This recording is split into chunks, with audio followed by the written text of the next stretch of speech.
Hi, and good day. My name is Jexter Backus, and welcome to TechWiz Club,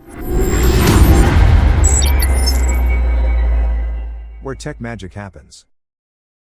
Alright, in this lesson we're going to create a sample platform game where you can jump into a platform, walk into a platform, and you will experience jumping, falling, and jumping on top of the platform. To do so, I have a sample here which we're going to create.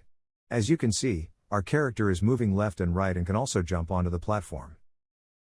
So pretty much this is what we're going to do. Previously, we worked with movement, but right now we're going to make this movement more enhanced and fluid because we're working with a platform. Let's get started. To do so, let's try to clean up our Scratch here.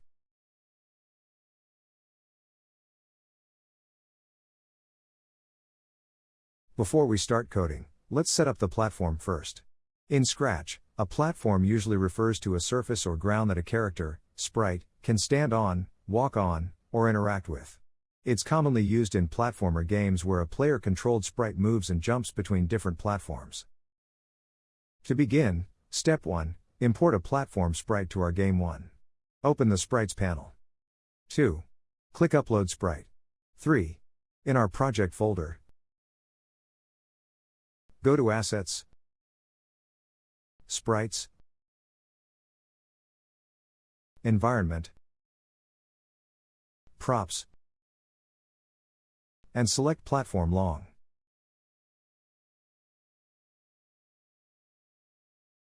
Four. Resize the platform to 200 to make it a good size for the game. 5. Drag the platform to the starting position on the stage. Step 2. Duplicate and arrange platforms. Now, let's create multiple platforms to form the game layout. 1. Click on the platform sprite. 2. Right-click and select Duplicate to create a copy. 3. Move the duplicated platform to a different position. 4. Repeat this process to create multiple platforms at different heights and distances.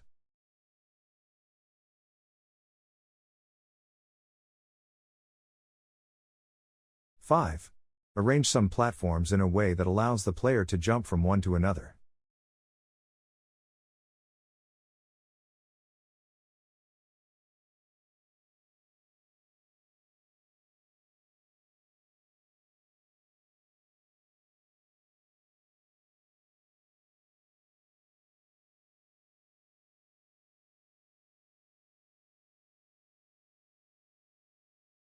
Six.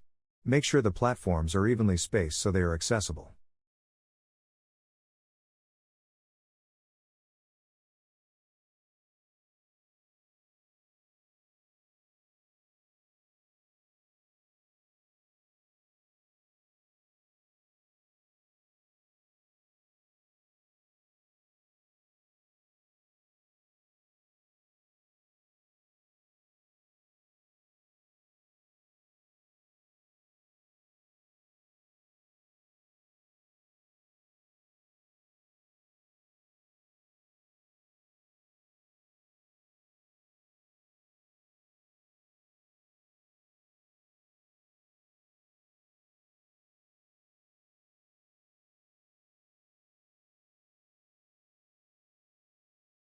Step 3. Align platforms for a clean layout to ensure the platforms are properly aligned. 1. Click on each platform and check its Y position, vertical placement. 2. All platforms that should be aligned must have the same Y value. 3. Copy the desired Y value from the platform you want the others to match. 4. Paste the value onto the other platforms and double-check that everything looks balanced and aligned.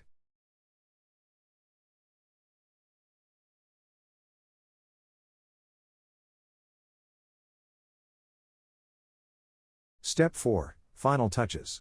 Leave the platforms as is for now. If you want, you can add more platforms later to expand the level. Make sure the layout allows smooth movement and jumping. Now that we have our platforms set up, we can move on to adding movement and interaction. Adding our Fox character. Before adding any code or blocks, let's first add our Fox character. 1. Create a new sprite by clicking Choose a Sprite. Then click Paint. 2. Go to the Costumes tab. 3. Click Upload Costume. 4. Locate the Assets folder, Scratch 01, where the sprites are stored. 5. Inside the Assets folder, find the Sprites section and select the Player folder. 6. Select the running animation frames. 7. Click the first frame. 8. Hold Shift and click Player Run 6 to select all the frames. 9. Click Open to upload them. 10. Delete any unnecessary frames if needed. Now, we have our Fox character. Let's rename our sprite to Fox. It may appear too small, so let's enlarge it. Set the size to 200% to make it more visible. Understanding custom block. In this lesson, our game would be a bit complicated, so it would be good if we learn how to organize our work. What we are going to do here is make our game more organized and easy to understand. In this sample project, we created several blocks like movement, jump, gravity, and collision, as well as initials.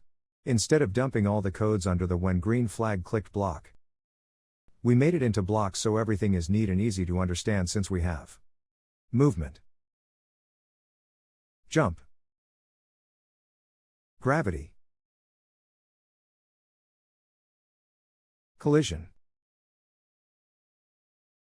Each of these is what we call blocks. We create blocks to make it easier to understand each function. Movement block handles left and right movement. Jump block allows the character to jump. Gravity block makes the character fall naturally. Collision block detects when the character touches platforms. The collision block is a bit more complicated, but we will understand it better later. Using blocks makes it easier to organize and figure out different parts of our project. Creating the initials block. Before creating our first block, let's drag the when green flag clicked block into our Fox. Now, let's create our first block called initials. 1. Go to My Blocks. 2. Click Make a Block. 3. Name it Initials.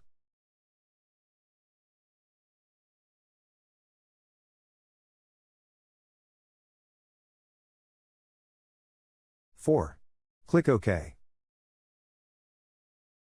Now that we have the initials block, let's add it to our script. Move it to the left side of the when green flag click block. Drag the initials block into the script under the when green flag click block. The initials block contains important code that sets things up when the game starts. For example, when we click the green flag, we want our character to start at the bottom left corner of the screen. To do this, go to Motion, and drag the block, go to X, Y, into the initials block, and attach it. Next, change the X and Y values to match your character's starting position.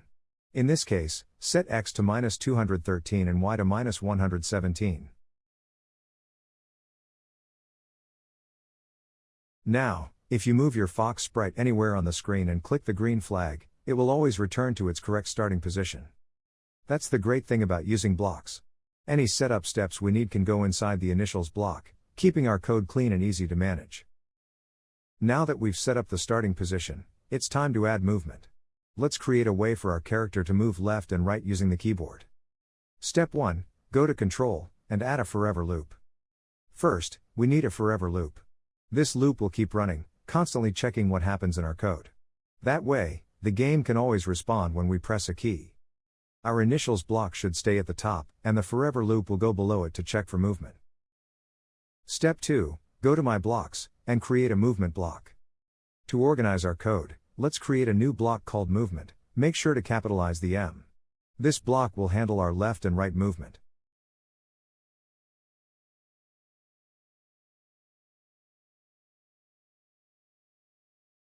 Once you've created the movement block, place it to the right of the when green flag clicked block. Then, under My Blocks, drag the movement block into the forever loop.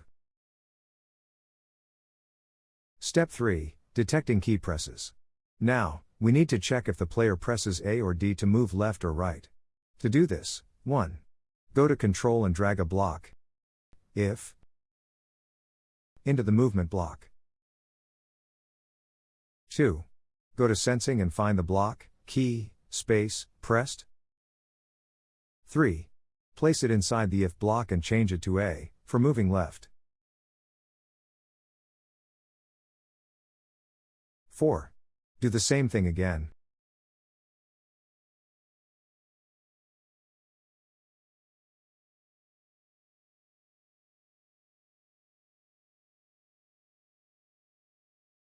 But change the second key pressed block to D, for moving right. Step 4. Smooth movement with acceleration. Instead of making our character move at a constant speed, we'll add acceleration and deceleration. This means our character will start moving slowly, speed up, and then slow down when stopping, making movement feel smoother and more natural. To achieve this, we need to create a variable. What is a variable? A variable in Scratch is like a container that stores a value. This value can be a number or text, and it can change while the game is running. Variables help us keep track of things, like a player's score, speed, health, or even the time in a game. Adding acceleration and deceleration to our movement. Now that we have basic movement, let's make it smoother by adding acceleration and deceleration. This will make the movement feel more natural, instead of an instant stop-and-go motion. Step 1. Create a variable for speed. To control acceleration, we need a variable that will store our movement speed. 1. Go to the Variables section and click Make a Variable. 2. Name it SpeedX. Following good naming habits, start with a lowercase letter, and capitalize the second word. 3. Set this variable to be, for this sprite only. 4. Click OK. Step 2. Changing speed when pressing keys. Now, we want speeds to change when we press A or D. Pressing A, move left, decrease speeds by -1.5. Pressing D, move right, increase speeds by 1.5. To do this, 1. Go to Variables. 2. Drag the block, change my variable by 1, under Movement block, inside the block, if key A, press then. 3. Click my variable and choose SpeedX. 4. Change the value by -1.5. Let's repeat the process for the D key, but change SpeedX by 1.5. 1. Go to Variables. 2. Drag the block, change my variable by 1, drag it under Movement block, place it inside the block, if key D, press then. 3. Click my variable and choose SpeedX. 4. Change the value by 1.5. At this point, the speed variable changes when we press A or D, but our character still doesn't move. Step 3. Making the character move to apply the speed to the sprite's position. 1. Go to Motion. 2. Find, change X by value. 3. Drag it under Movement, below the last block, if. 4. Go back to Variables. 5. Drag the speed X variable inside the value of change X by. Now, the fox sprite moves, but we have a new problem, it doesn't stop moving when we release the key.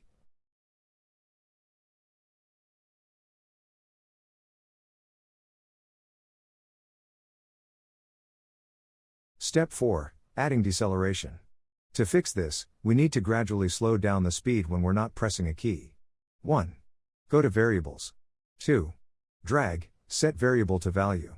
Drag it under Movement block, below the last, if block. 3. Make sure this is on top of the block change X by speed X. 4. Go to Operators. 5. Drag in a block, multiplication. Inside the value of the block, set speed X to value. 6. Go to Variables and drag the block, speed X, inside the first value of the multiplication block. 7.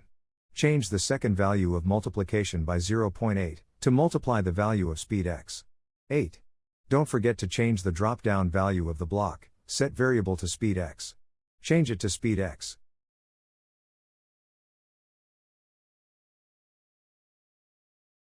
Step 5. Testing the movement. Now, let's try it out. 1. Press A or D, and you'll see the fox gain speed. 2. Release the key, and watch it slow down smoothly. This works because, if speed x is 15, multiplying it by 0.8 makes it 12. The next update, it becomes 9.6, then 7.68, and so on. Eventually, it reaches 0, stopping the movement smoothly. This makes the movement feel realistic, as if the character has some weight instead of stopping instantly. Adding gravity to our character. Right now, our character is floating in the air, but in real life, objects fall due to gravity. So, let's add gravity to make our character fall naturally. Step 1. Creating a gravity block. We'll create a custom block for gravity. 1. Go to My Blocks. 2. Click Make a Block. 3. Name it Gravity, starting with a capital letter to distinguish it from variables. 4. Make sure that the Run Without Screen Refresh is not checked, then click OK. 5. Move the Define Gravity block right next to the Define Movement block. 6. Under My Blocks. Drag the gravity block, under when green flag clicked, inside the forever loop, below the movement block. Step 2. Creating variables for gravity. We need 2 new variables. 1. Gravity. The value how fast the character falls. 2. Speed y. Controls vertical movement, falling and jumping. Creating the variables. 1. Go to Variables and click Make a Variable. 2.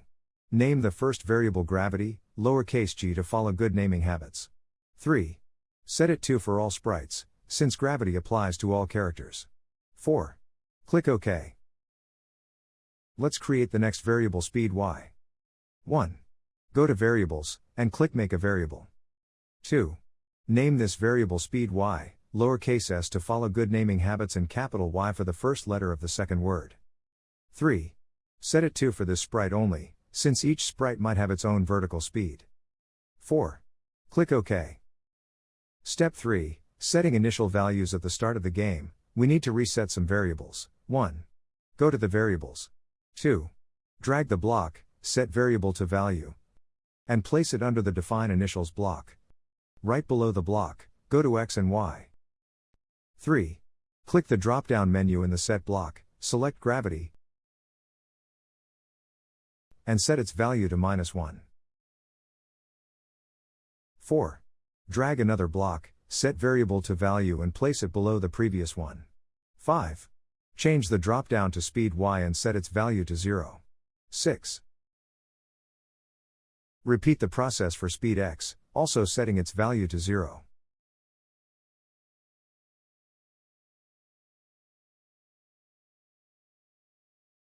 This ensures that our game starts with the correct physics settings. Step 4. Applying gravity. Now, let's make gravity pull our character down by increasing speed y over time. 1. Go to Variables. 2. Drag the block, Change Variable by Value, and place it under the block, Define Gravity. 3. Click on the variable dropdown, and select Speed y. 4. Drag and drop the variable gravity into the value field of Change Speed y by Value. 5. Go to Motion and drag the block called Change y by Value. Drag it under Gravity block. Below, change Speed y by Gravity. 6. Go to Variables and drag the variable Speed y inside the value of Change y by Value. Now, Speed y will increase every update based on the value of gravity, causing our character to fall. Step 6. Testing the gravity. Before playing the game, let's change the y value of the block. Go to X and Y, under the block, Define Initials. Change the y value to around 22. Now, when you run the game, the speed y value decreases, negative equals falling. The character moves downward naturally.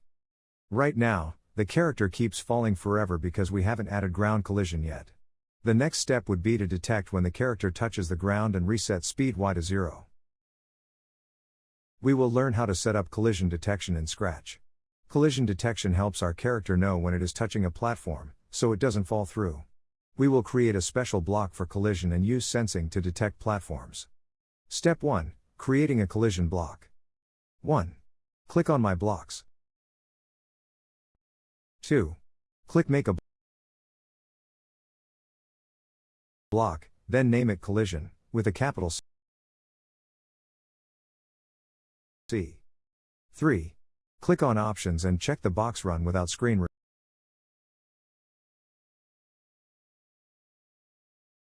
refresh.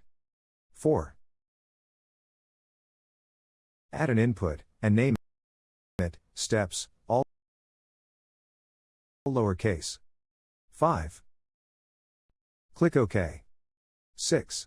Drag the new collision block into your code, placing it on the right side of the Gravity script, to align with movement. 7. Go to My Blocks, and drag the collision, under the block. When green flag clicked, drag it inside Forever Loop, below the Gravity block.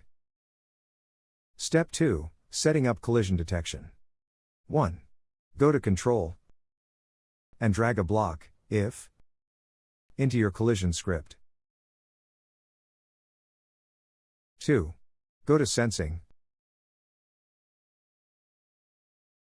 and drag the block, touching.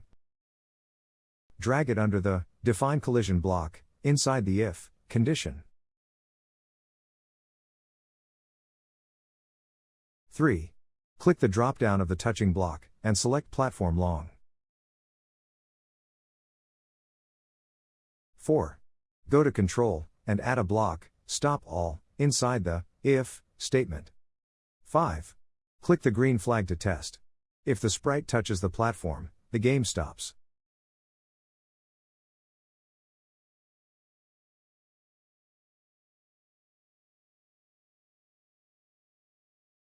Problem: if we move the sprite to another platform,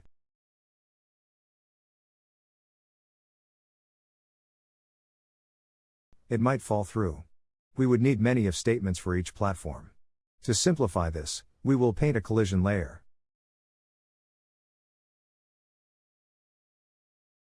Step 3. Creating a collision layer. 1. Go to Sprite Layout, and click Choose a Sprite. 2. Click Paint to create a new costume. 3. Draw a rectangle over each platform to act as a collision layer.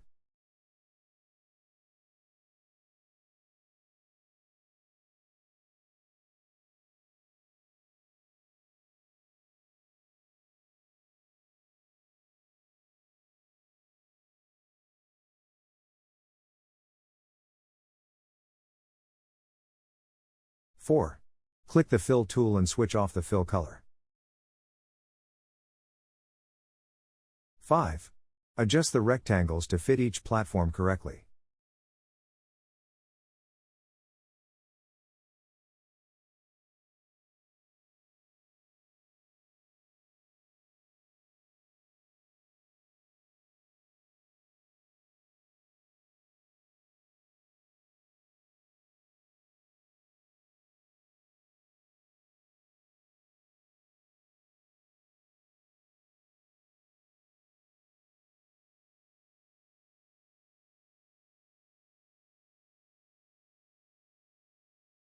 6. Change the rectangle color to black by setting brightness to 0. Problem: the new collision layer overlaps the platforms. We need to fix this in the code. Step 4. Adjusting layer order, using code. 1. Make sure you select your collision sprite. 2. Name it Platform with capital P.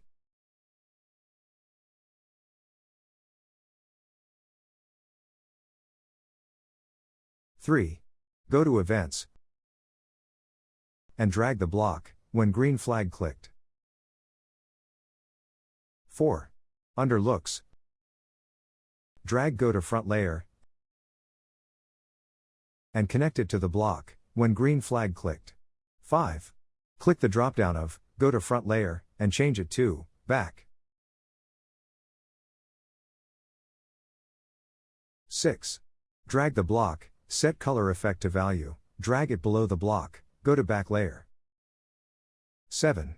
Change the dropdown to ghost, and make sure the value is 0, to make the collision layer invisible. 8. Click the green flag to test. The platforms remain visible while the collision layer is hidden. Step 5. Updating collision detection. 1. Click the Fox sprite. 2. Go to your block, collision. 3.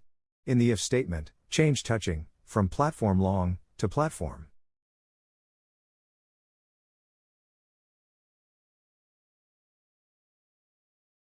4. Click the green flag to test. The sprite now properly detects all platforms. Have you noticed that when our fox lands on the platform, it sinks into it a little? That's not what we want. We need to make sure our fox stays right on top of the platform without going through it. To fix this, we will create a system that checks the fox's last position before it collides with the platform. When a collision happens, we'll move the fox back to that last position so it stays right on top. This might sound tricky, but don't worry, we'll go step by step. Step 1. Creating a variable for last position. First, we need to create a variable that will store the last position of the fox before it touches the platform. 1. Go to the variables. 2. Click Make a Variable,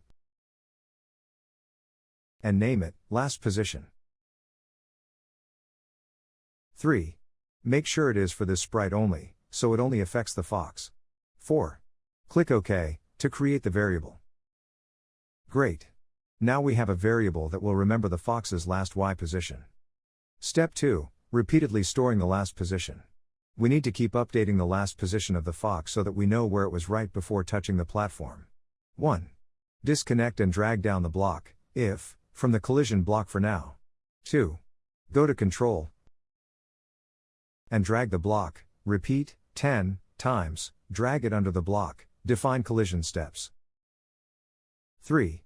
Go to Variables and drag the variable. Set gravity to value. Drag it under define collision steps, inside the block, repeat. 4. Click the drop-down and choose, last position. 5. Go to Motion and find Y position. 6. Drag Y position inside the value of, set last position to value block. Now, the program will store the fox's Y position multiple times before it collides with the platform. Step 3. Checking for collision. Now, we need to check if the fox is touching the platform. If it is, we should set its position back to the last saved position. 1. Return the if block, that we previously disconnected, place it inside the block, repeat, below the block, set last position. 2. Right-click on the block, stop all, and delete it. 3. Go to Motion, and drag the block, set to Y value. Drag it under collision, inside the if block. 4. Go to Variables, and drag the variable, last position, into the value of, set to Y. This means that when the fox touches the platform, it will move back to its last position, preventing it from going through. Step 4. Stopping the fox's movement. 1. We need to transfer the block, change Y by speed Y, under the define gravity block. Transfer it under, define collision steps, inside the repeat, above the block, if. 2. Go to Variables, and drag the block, set gravity to 0. Drag it under collision, inside the block, if, below the block, set Y to last position. 3. Click the drop-down, and change it to speed Y. And change the value to 0. Now, our fox should land perfectly on the platform without sinking through.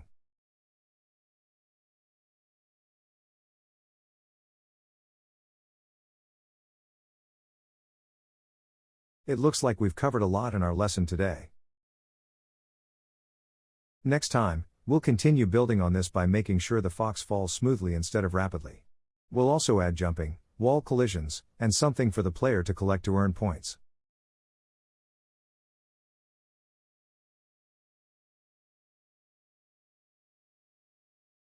Until then, thanks for learning with us. See you next time. Thank you for listening, TechWiz Club. This is your guide, Jexter Backus.